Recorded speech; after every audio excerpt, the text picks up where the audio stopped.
I don't just have a British accent, I am actually in the UK. I like to fool people. Yeah. Keep everybody on their toes as to where I'm from. If you're just joining us, we're just kind of catching up and seeing where everybody's joining us from in the chat. And we'll begin in about a minute.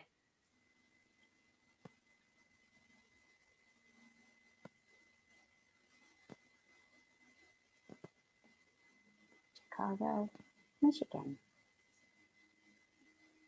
Oh yeah, hello from the Michigan and the Chicago people.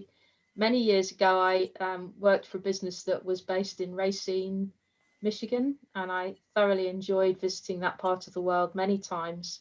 Many fond memories of the lakeshore and traveling around Michigan as a tourist on my Saturdays off. I used to have Saturdays to visit that state. It was great. Nice. So it looks like we have a good group, so I think we can get started. Hello again, everyone, and welcome to today's webinar, The Survey Octopus, a practical guide to designing better surveys. I just want to go over a few housekeeping items before we get started. There's two different ways that you can communicate with us throughout the webinar. There's the chat box and the Q&A box. Please use the chat box for all technical issues and the Q&A box for any questions related to the content of the webinar. With that, I would like to introduce our panelists for today. First, we have our moderator, Zoe Dowling, who is our SVP of Research here at Focus Vision. Zoe's an eclectic blend of researcher, technologist, sociologist, and marketer with a rich background across functions, industries, and countries. Joining Zoe, we have Caroline Jarrett, a leading user experience and usability consultant specializing in forms and surveys. Caroline works on a wide variety of forms, websites, transactions, and surveys, and has written and spoken extensively on these themes.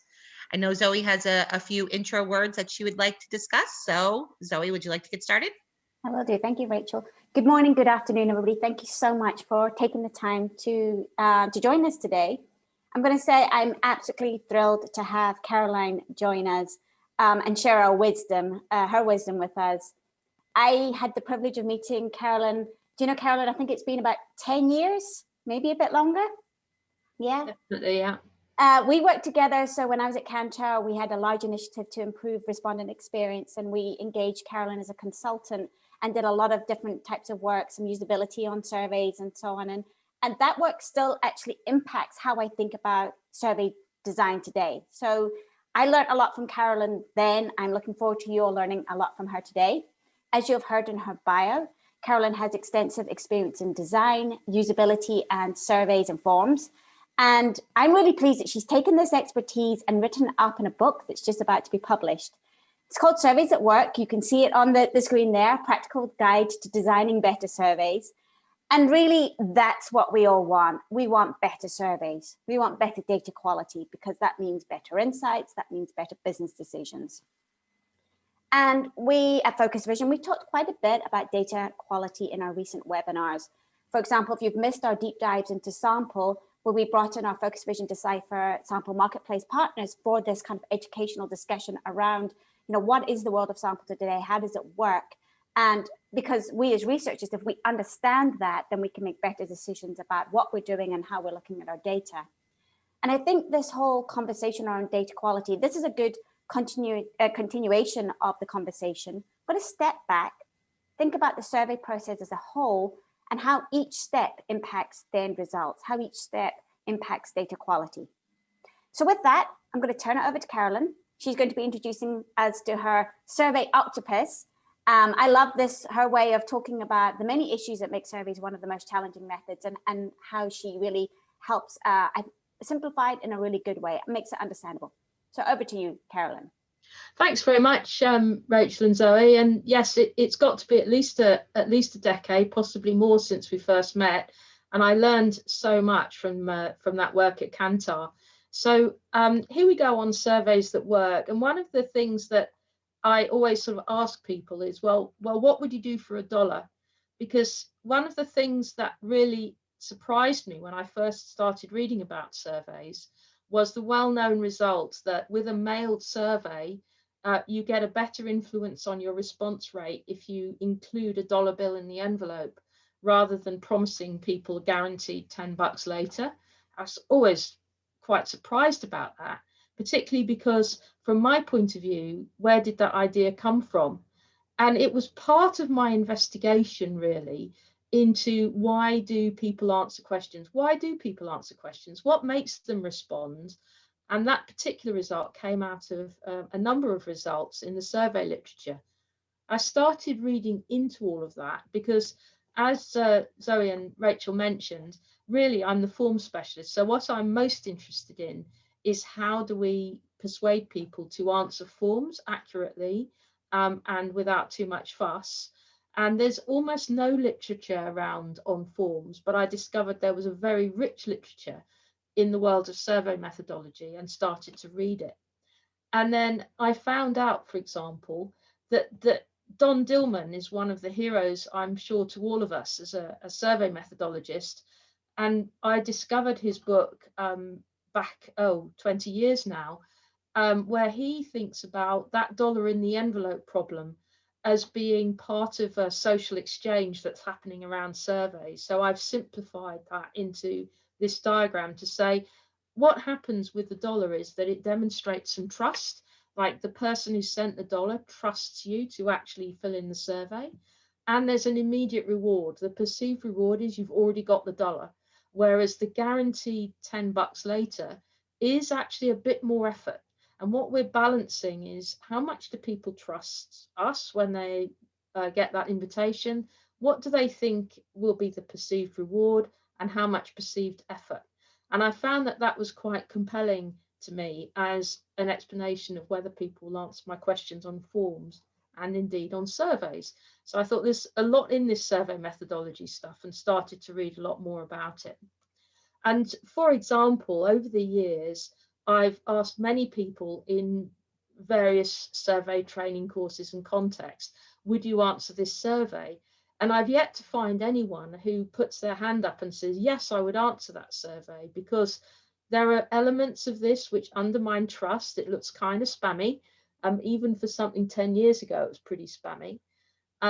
It's kind of illegible. It looks like it's going to be hard work. And of course, for people who are not put off by those two aspects, there's a further problem of, do you actually care whether Luton is a great place to do business? I mean, I live in the same county as Luton, and even I don't care whether Luton is a great place to do business. So these are all of those sort of elements in the response going wrong. And so I got very interested in this whole thing, and then people started to ask me about surveys. So questions like, please have a look at this survey. Tell me whether this is a good question, with my interesting questions. That one comes up a lot. And then some very survey specific things like, how many people do I need in my sample? And one of my favorites, because I'm not a statistician, is, will that be statistically significant? So I thought that I would try and answer those questions a bit. So I wrote a book, as Zoe mentioned. It seems that it would be easier than continuing to answer lots of survey questions. I was wrong, it wasn't easier, but I'm delighted to say that I'm very close to the book actually being finished and available. So here's some of the ideas that I put into the book. Let's have a look at them now. So let's first of all, please have a look at this survey. And that raised for me the question, well, what is a survey exactly? And so I dug into one of my favorite textbooks on survey methodology. If you're familiar, you'll know that these are all heroes in the world of survey methodology in particular, and came together to write a textbook. It came up with this definition of the survey as a systematic method for gathering information from a sample of entities for the purpose of constructing quantitative descriptors of the attributes of a larger population of which the entities are members. Now, I found that that definition wasn't always really helping me when I was working with my clients. So I started to think about sort of surveys I encounter and whether I could come across put that across in a way that worked better for me. So I changed a few things. So I went from systematic method to process, because that seems the word that we generally use in circumstances I encounter. And I thought, well, these days we have lots of ways of gathering information from users. I think that definition might be rooted in the sort of 1930s, 40s, 50s origins of survey methodology. but these days we've got lots of ways of getting large data. So I changed it to specifically looking at a survey as a question method. And then because I'm from a user-centered design tradition, I felt that I'd rather think about people than entities, and quantitative descriptors became numbers. And then the area that is probably the biggest cheat really is that those particular survey methodologists, a lot of their work is on National Statistical Institute type surveys. For example, in the US, you've got several National Statistical Institutes, such as the Bureau of Labor Statistics and the Census Bureau. And they're looking at creating big honking surveys which describe entire populations. But for most of the work I do, it's about something that's much more directive. It's about someone trying to make a decision based on some survey results. So I slightly cheated there, but it works better for me. So we've got a process of getting answers to questions from a sample of people for the purpose of getting numbers that you can use to make decisions. And I often find that focusing on getting numbers to make decisions helps me a lot in my discussions with clients. So let's rearrange that. I've put the survey in the middle. I've put the decisions we're going to make as being one of the driving forces, and the people we're going to ask at the top, and we're going to do a survey and we'll get some numbers at the end. And this helps me when I'm discussing this with people who are perhaps not so familiar with survey methodology to think about, well, why do you want to ask? Who do you want to ask? And what number do you need at the end? And that brings me to really helping clients and colleagues to think about their goals for the survey. They can often articulate what they want to know, and then it's a little harder for them to answer the question, why do you want to know? So I throw in, what decision will you make based on these answers, to help counteract that habit of, well, we're going to do a survey, let's make it what we might call the kitchen sink survey. We will ask everybody everything. Because if we think back to the perceived effort, if we ask too many questions, we'll harm our response rate and our overall data quality. So we want to try and narrow down into just the things which are related to that decision. And then finally, what number do you need for that decision? Because quite often I've discovered that people come to me and say, oh, we want to do a survey. And what they really mean is, we want to do some research. They don't really need a survey, but they need some encouragement to think through whether the survey is the method that's most appropriate, or whether perhaps some other method would be just as helpful. Because surveys are not, as Zoe said, not the easiest of methods, very valuable, but is that the right one in this case? So thinking about goals and numbers helps me there. And it's just like a key takeaway is to remind our clients that your aim of a survey is to get a number that will help with a decision, or something I try and emphasize anyway. But now let's go back and look at that process. So there is a process in the middle, and there are quite a lot of considerations, which brings me to my little octopus. So my octopus is an array of different things we have to think about, joined together in an octopus, because they're all somewhat interconnected. So we tend to have to think about all of them together. So let's have a little closer look at it. So we've got topics in there like what list or how are you getting your sample, what size of sample you look at, who actually answers out of that, and can you use all the answers that you get? And then on the other side, we've got things we've just been having a look at, like why are you doing it? What do you want to learn about? Which brings us to some questions, and then hopefully you'll get answers to the questions, and then hopefully again you'll get answers you can use. So although I tend to feel that we need to have all of those things interrelated, people do like a linear process. So I did make a process from those things. So the goals of why you're doing it, what you're trying to get out of it. From that, you get some questions, which you then need to build into some sort of questionnaire. And ideally, you'll get some responses to the questionnaire. And going down the right-hand side, we've got some sample to think about. We're going to have to get that into the field. And thank you, market researchers, for giving me the name fieldwork, which has been very helpful. we'll get some responses, and in the end, we're going to end up with some sort of report or feedback for our clients or our colleagues. So if you prefer things as a linear process, here is the linear process from left to right, starting with goals and ending with decisions. And you may have noticed that these slides are all Creative Commons licensed. So if you would like to use a slide in discussions with your clients or colleagues, you're very welcome. Just make sure that you credit where you got them from. If you don't mind, I'd appreciate that. So as a linear process, one of the things you may have spotted straight away was that when I said, well, we need to establish the goals for the survey, a couple of slides back, I was also saying you actually need to think about decisions at the same time, even though decisions appear right on the right-hand side as if they're the last thing. So it's just one of the examples about the way that even though it's a linear process, they're all joined together. And another thing I just want to throw in here, I'm not going to go through the entire process because I just wanted to focus on some selected points. But I do want to mention that something I think that it's easy for us to forget is that there is that crucial step of cleaning and analysing the data. You know, the data don't just jump off of the answers that you get in the field work and into the reports. There's a big data quality and thinking about it step, which I feel can often be overlooked, particularly when establishing how long the elapsed time for the survey is going to be.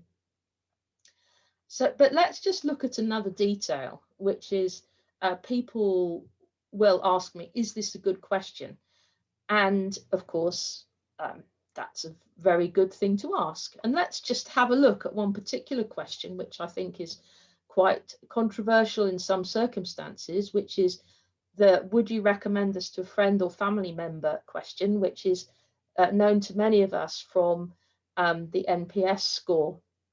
And is it a good question? Well, let's just think about one particular context. It can be a perfectly reasonable question. So Fred Reicheld's original ultimate question methodology is for use in a branding context. So it might be something like a store selling clothes, and the store might genuinely want to know whether a client or customer will recommend that store. It's something people do. You know, I got a great dress the other day, it had pockets. I was happy to recommend that store to a friend when she said, where do I get dresses with pockets? And then it's quite reasonable to compare those sort of recommend numbers over time to see if things are trending badly or better. And then what number do we want to make some decisions? So the original NPS idea was to do their recommend to a friend occasionally and then investigate what might be happening to the score on a brand level and fix problems. And I'm sorry to say that recently I've seen some abuses of that question where in fact people are sending it out routinely all the time, and unfortunately I've heard anecdotal evidence of people saying, please give me a 5 or a 10 or, you know, the top score, otherwise I might be punished or fined for it. So, you know, even at that point there can be some things go wrong. But where this all falls down is I was genuinely asked this question when I was coming out of a hospital ward where I'd had treatment for quite a serious illness. It was like, I don't want to recommend that experience to anybody. So it's like, what on earth are they asking me? What do they want to know about? I assume they wanted to know because someone in a hierarchy had said they had to ask. What possible decision are they going to make? So it's not necessarily about whether it's a good or bad question, providing it's spelled correctly and reasonably thought about. It's more about thinking about what does that question actually mean in the context we're asking it. And so, you know, one of the things I feel we often don't have time to do properly is really to actually usability test our questionnaires, or at least test the questions in cognitive interviews before we send them out to 10,000 people. It's always surprising to me how clients can be willing to spend days and days in meetings and not actually put a couple of days into a little bit of a quick usability test of the same questions. It could cut the time so well. So truthfully, the answer is to find out whether a question is a good one. You've got to test it with people who will answer it. They're the only people who can really tell you whether it makes sense to them. And then there are some questions which I've seen around which seem quite reasonable. So in this case, this particular questionnaire asked me how to rate how well the information on the site, a particular website, provides answers to my questions. And as you can see, I wasn't entirely thrilled about it, and I gave it a 4. Nothing wrong with that question. I was there to get information, and it made sense to me. But if I look at a couple of questions before and after, they're sort of surreal. Like, as someone visiting the site, how was I supposed to know how completely the page content loaded? I only saw what I could see. I couldn't tell them what I hadn't actually seen on it. And as for the thoroughness of the information, I just had to trust them that they were giving me reasonably thorough information. There's nothing I can say about that. And again, did I or did I not want to sort the information I got? No, I just wanted to find it. So these are very weird questions which appear to me to be out of some standard methodology, but which really didn't work in the context I was in at all. And I think I filled them in by the well-known market research method of trying to draw a Christmas tree to get through the survey. Don't tell anyone we do that. So very peculiar. So I think thinking about those inscrutable questions, another thing I try and urge clients to do is to look for the so what in every question. You found an answer, 6 out of 10 for the user's guess about something they don't even understand. What are you going to do with that? And is that the best way to find it out?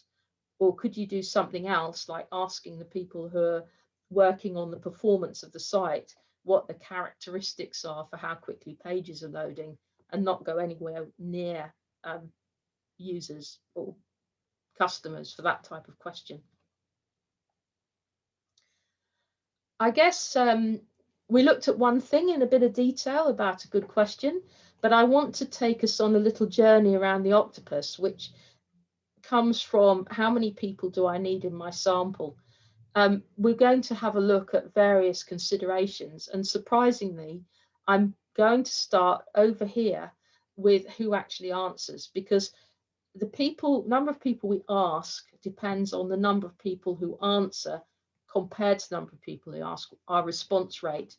If we have a low response rate, we'll need to ask more people.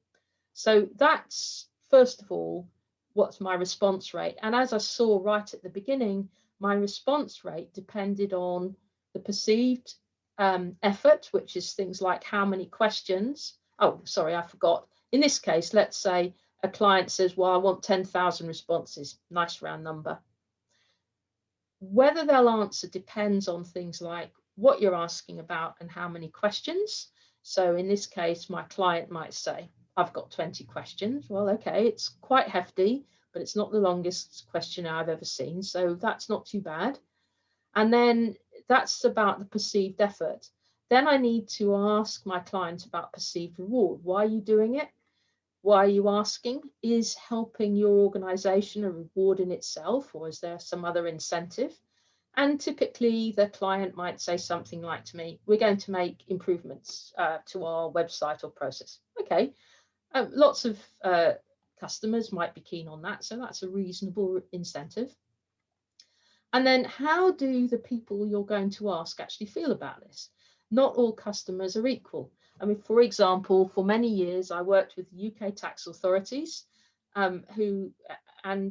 people in the UK are fairly positive about tax, but still helping the tax authorities wasn't their highest priority. So my response rates would be a lot lower than when I worked for one of our major distance learning universities, the Open University, where essentially all the students loved the university and the response rates would be much higher. So we need to think about what's the climate with that particular type of customer. And also, I'm afraid we all know that lists of customers are not necessarily absolutely perfect. It could be that people have gone away, it could be people aren't yet on the list. There's always a certain element of uncertainty about it, but let's assume we have a pretty decent list. There we are. And so that affects our response rate as well. In this case, we've got customers. That seems fine as well. So finally, we have to think about how you're asking. I mean, we tend these days to default perhaps to email invitations and web surveys, which have got reasonable response rates, but it just so much depends. In this case, the client might be sending an email to selected customers, tends to have a reasonable response rate if you don't do it too often, and if you make it clear that it's a one-off questionnaire. If it's something that goes out after every single transaction, the response rates tend to be horrible. And these are just some rules of thumb. I'm sure you've got your own ones. These are ones I tend to use with my colleagues. So I'm always like to throw in the mailed paper survey, because that thing is such a novelty these days that you can still get excellent response rates from a mailed paper survey. Yes, the cost is high, but the response rate can be so good that it can offset it. People just laugh at me, but I always like to throw them in. And then we have the example of comparing, well, when you say an email invitation, is this a specific one-off survey where you can get pretty decent response rates, and I think we can still achieve 20% on them? Or is this after every transaction where I'm still optimistically hoping I might get 5%, but I fear the response rates are dropping all the time on that? And then I always sigh a bit when they say, well, we're going to put a banner invitation on a website, because the response rates for them are really dreary these days. People rarely see them, and if they do, they rarely respond. In the sort of websites I'm studying, you might be able to do a lot better. So we have our response rates here, and I've just shown that we've looked at a lot of the Octopus to find out the influences on the response rate. So with a client, I might do something like working out how many to ask by throwing in, well, how you're asking, that was fair enough. The reason is okay. The survey is a bit long, so that's probably got to bring the response rate down a bit. Fairly loyal customers, so that's okay. So we might be getting a 10% response rate here. So in order to get 10,000 responses, we're going to have to ask 100,000 people. And then you might think, well, is that it? Well, not really. There is more, because we thought there about how many responses we wanted, how many answers we wanted, but we didn't think about what we're going to do when we get them. So one of the considerations for us is to think, hang on a minute, who is going to process those 200,000 data items? That's 100,000 times 20. Now, you might say, well, a lot of them are going to be numeric. That's fine. You just have to clean them, though. You still have to clean that data. And some of them are likely to be open questions. Do we really, who amongst us or in the client's organization will want to actually read 10,000 open answers? That can be another way of encouraging them to think again about whether they genuinely need 10,000, or perhaps we could consider running a smaller survey with 1,000 and then working out whether we want to iterate it and ask again. Because one of the joys of our new web and internet methods is that iteration is so much easier. And one of the things I found myself doing, for example, actually analysing a survey with, I don't know, 19, 20,000 responses, was where I was only brought in at the analysis stage, was that I found that I could take a random sample of 100 responses, write a report based on only 100 responses, and then ask the client whether those answers were good enough for the decision, or whether they genuinely wanted me to put in the hours and hours and days of effort of analysing the full response. And for most things, actually, 100 was fine. 1,000 might have been better, but they didn't really need all of those responses. But on the other hand, who actually answered? So another thing we can do is people can say, oh, I need the 10,000 responses because I'm going to be chopping that data up into lots of really small cells. And in that case, maybe we really do, but we shouldn't conflate overall answer with responses from smaller cells, because it always brings me back to something I learned. Zoe and I had the privilege of going to some internet survey methodology workshops a few years ago, which were fascinating. And I'll always remember the story from one of our market research colleagues from Norway, as it happened. And she told the story about how, because of dropping response rates, she had real problems getting responses from young men in the capital city of Oslo. And she said, sometimes I'm trying to tell my clients, based on the lone Norwegian, the one person in Oslo who happened to fall into that category. So we may need to be thinking about not more responses in general, but more responses from smaller or more difficult to reach segments, so that we can get that overall look at whether the data is really meeting the needs because of the smaller cells we're going to. And these days, I'm no longer thinking so much about who is hard to reach, but more about who do we seldom hear from? What are the ways we have to actually make sure that our work really is appealing to the young urban person in a capital big city who really isn't familiar with the sort of world of survey methodology anymore. So it's another of the challenges that make this whole method so fascinating. But just coming back to sum up all of those slides, it turns out that really the sample size calculation needs the entire survey octopus, which makes it all so much more fun. And I can't really not pay a little bit of attention to the question of statistically significant. Because if we go back and have another look at that, what we're trying to think about is what sort of statistical significance they really need. I've discovered that clients often ask me for statistical significance when they really want significance in practice. So just as a reminder, in my mind, I believe a result to be statistically significant if it's one that's mathematically unlikely to be a result of chance. And significance in practice is one that's meaningful in the real world. And I believe that often clients ask me for statistically significant when they actually want significance in practice. So as a quick reminder of where these come from, statistical significance is dominantly, not entirely, but dominantly a product of sampling error, which arises when you ask for a sample rather than everybody. But if we look at the rest of the octopus, there are other sorts of errors and things that can go wrong, things that do go wrong that we have to consider, which will affect whether something is significant in practice. And one of the dominant ones is lack of validity. So if the questions we ask don't match the reason why we're doing the survey, we're never going to get validity. We have to ask questions that reflect.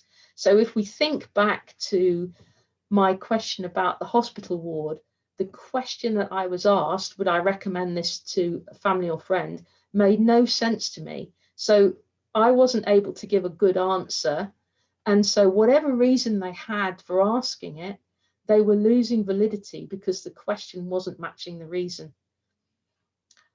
And we absolutely need to think about that. So it's possibly extreme, and sometimes people ding me on this, but really asking one person the right question will get you better results than asking 10,000 people the wrong question. And clearly that's a little bit of a simplification, but often I think we can iterate towards asking 10,000 people the right question by starting small with asking a few people the right questions, and then iterating up rather than having a big survey and then discovering we accidentally asked the wrong question when we come to try and analyze it. So the other thing I was delighted to discover, which I refer to you if you're interested, is it turns out that our colleagues, the statisticians, aren't very keen either. So there was recently a special edition of the American Statistician and a summary article in Nature, which for a statistical article, I found it really relatively easy to read.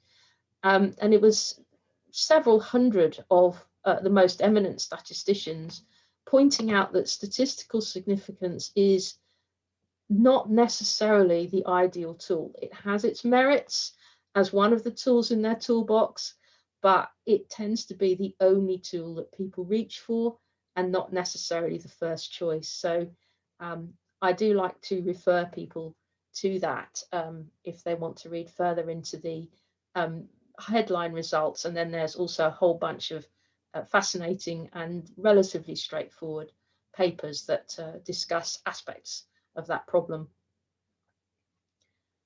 So coming back to it, it does look like a big picture of errors, but there are all sorts of errors going on all around the survey octopus, different things that can happen. And we're trying to acknowledge what they are and make sure we can't eliminate them all. It's more a question of understanding what the different considerations are and how we're going to balance them. So for example, if we ask too many people, we might end up with some processing and adjustment error at the data cleaning and reporting stage because we have too big a volume of stuff to pay attention to. Those are some of the ways in which our different errors can work out. It's a question of thinking them all through.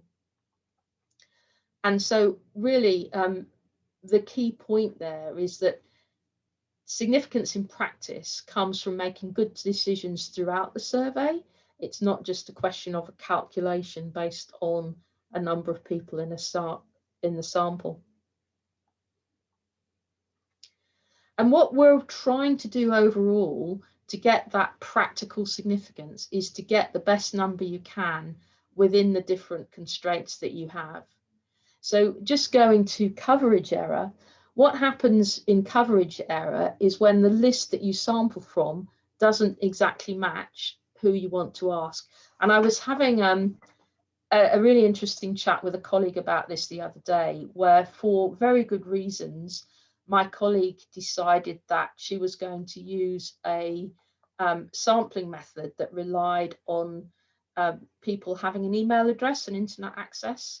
And we know that for this particular population, about 5 to 10% actually don't have internet access because it's a rural population. It's difficult to get internet to. So even today, the level of lack of internet access is high. But we made the decision that accepting that coverage error was acceptable because it gave us a chance to get a reasonable number and then think about how to reach that group that was more difficult to get to once we had actually iterated the survey and understood that it was going well. So it's an example of how sometimes it's better to acknowledge the constraints than to try and get everything perfect. I also offer you this slide because I do know that some of our colleagues may freak out if they're confronted by a Disney-esque survey octopus in a meeting and would prefer something that looks a little bit more like a formal sort of presentation slide. Entirely up to you. I pick and choose which one I use according to the circumstances. Sometimes as well, you might want to actually look into, well, have you just made all this stuff up, Caroline? Where's it all coming from? And I've tried to use relatively plain language terms for what I'm talking about. But of course, I've tried to ground that way back into my reading in the survey methodology area. So an approximation of my terms into sort of more classic survey methodology terminology would be to talk about a construct rather than why you want to ask, representation instead of who you want to ask. And so the terms here, response and respondents, are the ones that are more familiar from that world. And should you ever wish to hit your favorite search engine and look for papers on these topics, these sort of terms will be more searchable than the ones that I've used previously. And then finally, I always enjoy showing people where my octopus really came from in the first place. So it actually came out of the total survey error diagram in my favorite survey methodology book. And by now that we've met the octopus and we've seen how it's translated into survey methodology, I'm hoping that this diagram has no fear for you, and that if you're working with a very mathematically minded group of people, you might feel happy to actually present them with this version of the diagram instead. And I guess that's most of what I wanted to say today, and I can't resist showing you my lovely cover of my forthcoming book. It's great. I love it. And we have had a number of questions saying, you know, firstly, what's the name of your book? I did put that in the chat. It's Surveys That Work, a practical guide to designing better surveys. And Carolyn, I believe it's going to be published mid-July. I think it's the estimated date. Yeah, that's what we're aiming for. Yeah, we're right. I was saying to Zoe just before we started that I'm at the stage of providing best quality pictures and for all the chapters at the moment, and it's going to be going into final production maybe in a week or two. So it's pretty exciting after a lot of work over a long time. Which is exciting. And I'm going to open up, we've got a couple of questions. I'm going to say, please put some more questions in if you have them. One thing I will summarize, I think, Carolyn, this is the crux of where you're getting to. The Octopus is a very friendly way of thinking about the surveys. You know, surveys, getting the data is critical for business decisions today. And yes, if we had all the time in the world, we would be following step by step the sort of the academic process. That is not the reality of business today. So I think what you've put together is how do we think about this and in this kind of reality. And one question I have for you is, I know towards the end of the book, and I'm going to tell people I had the honor of being a technical reviewer for the book. And even as I consider myself an old hat, I found it really helpful to be reminded about certain things or just framing things differently, because I'm like, yeah, I could see that working in a business environment. So one thing I know you've got towards the end of the book is you're talking about, okay, hang on, this seems like a lot. What can you do in a short period of time? Like, you know, two questions. One would, how long do you think the ideal process is for the survey? And what can you do in a short period of time, like a day or two?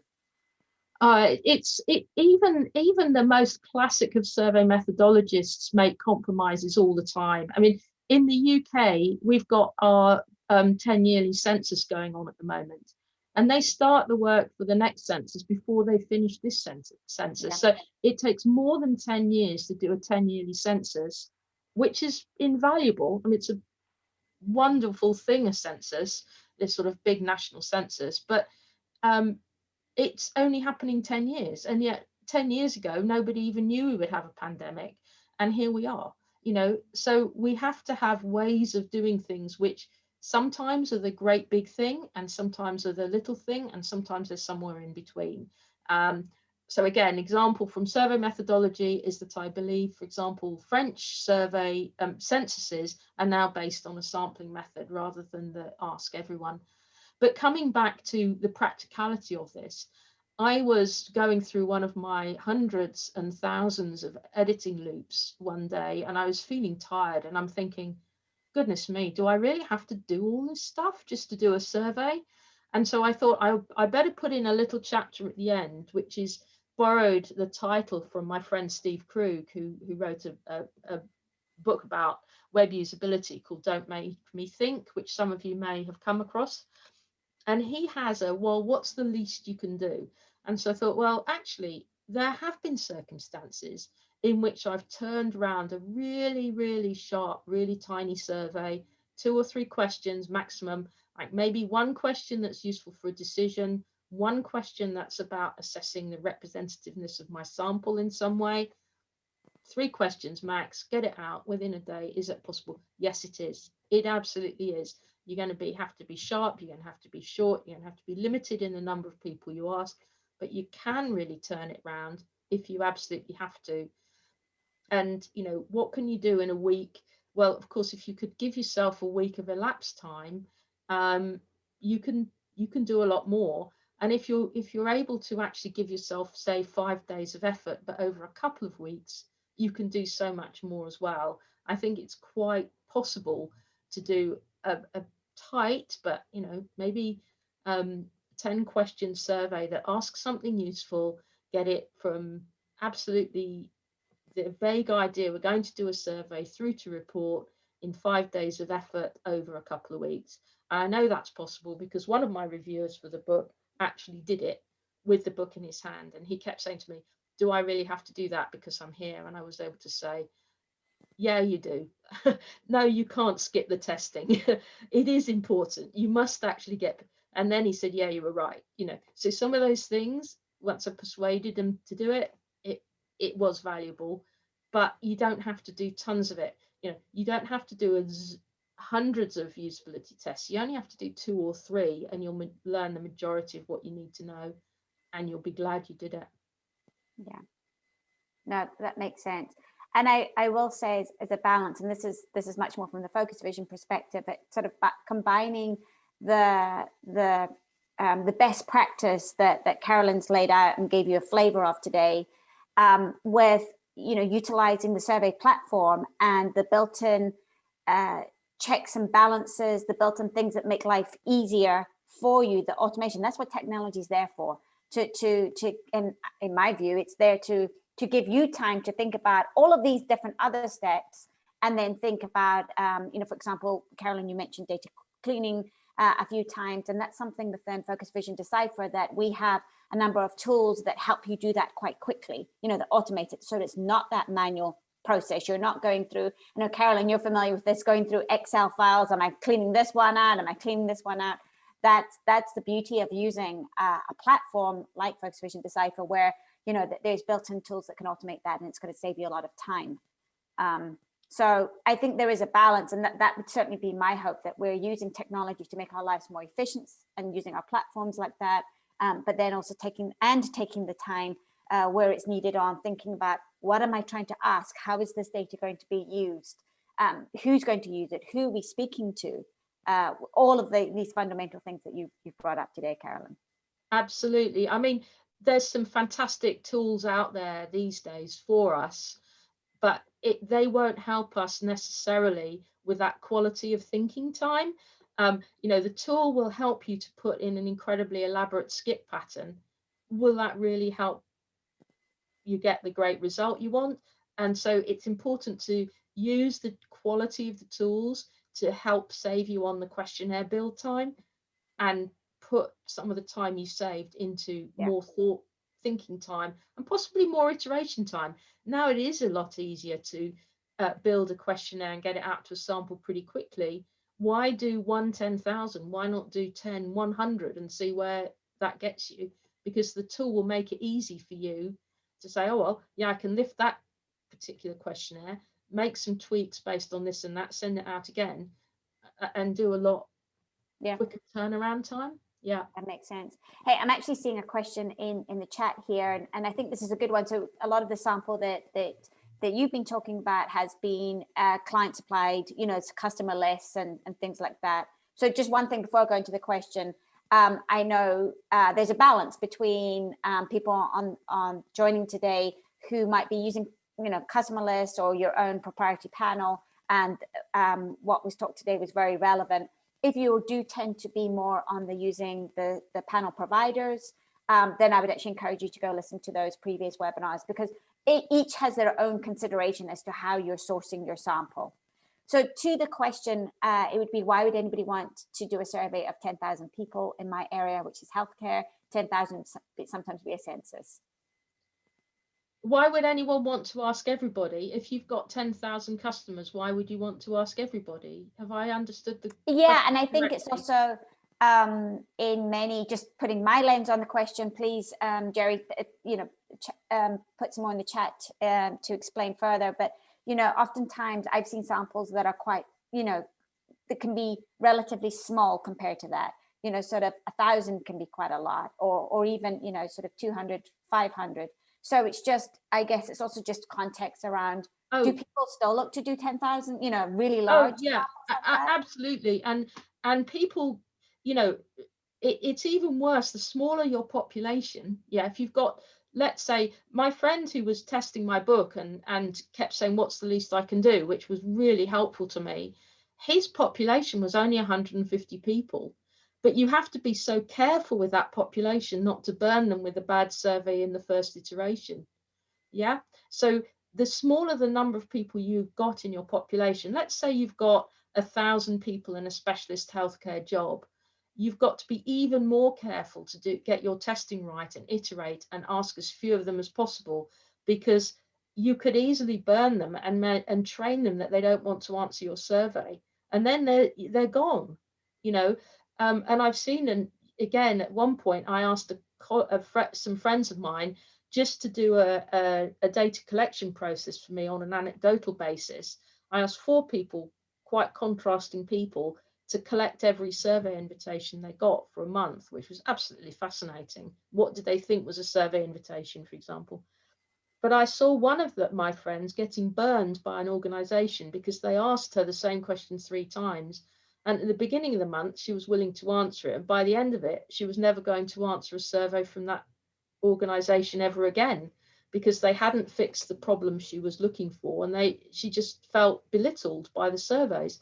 So if you've got a small population, you have to really look after them and absolutely not end up with survey fatigue, and think about what's the least number of people you can sensibly ask in order to actually make a decision. And they're talk to each other. They're a small population. They're linked on social media.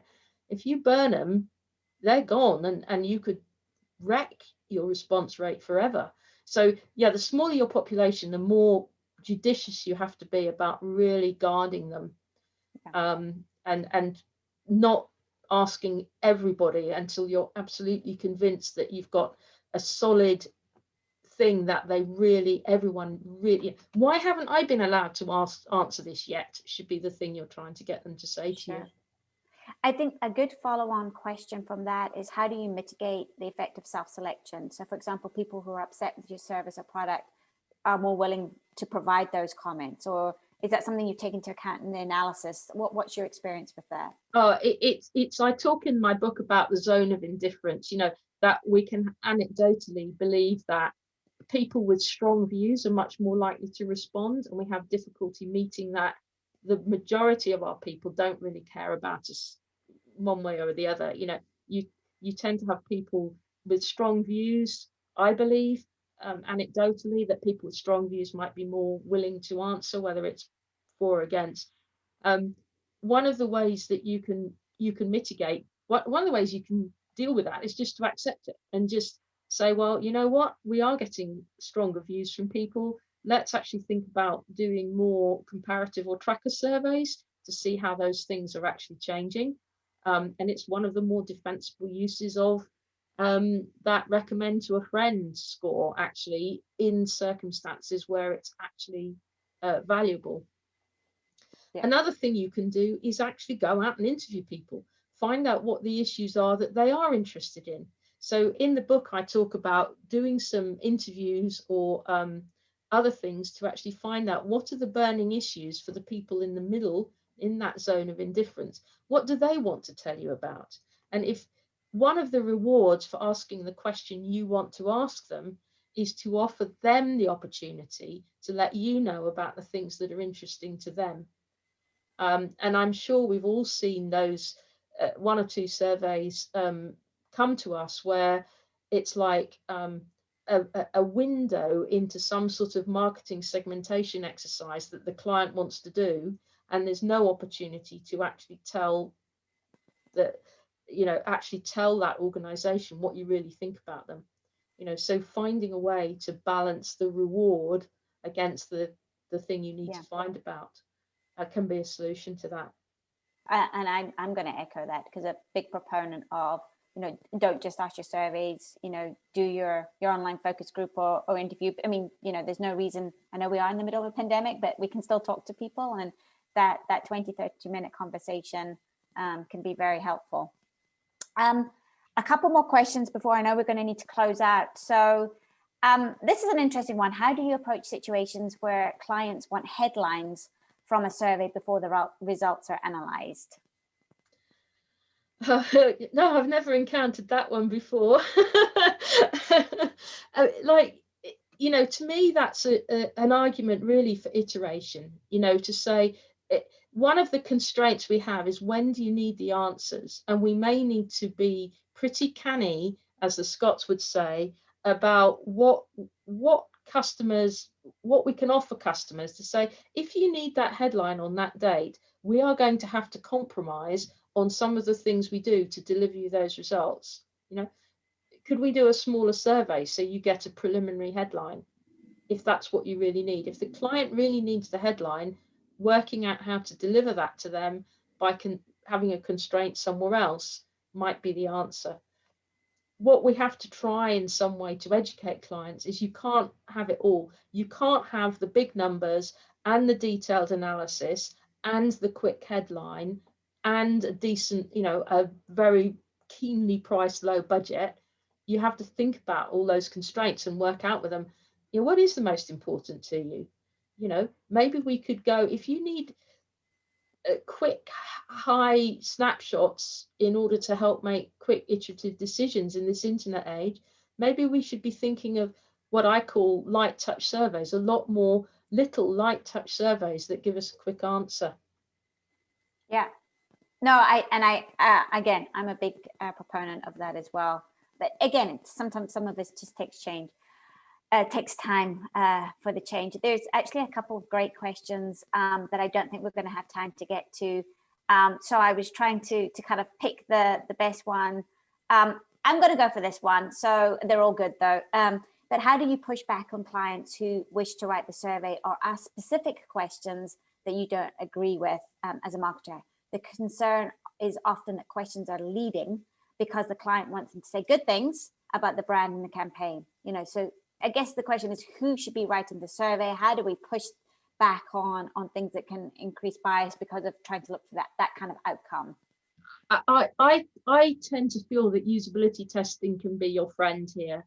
There's nothing like, you know, in this internet age, now that a lot of people have got used to the Zoom meetings or the equivalent technology meetings, you can get someone to come along and test the thing and say, well, why do you think they're asking this question in this way? Try and put it in a very open way. And then if people just say, well, they're trying to trick me into saying I approve of this product, that might be a little bit of an eye-opener.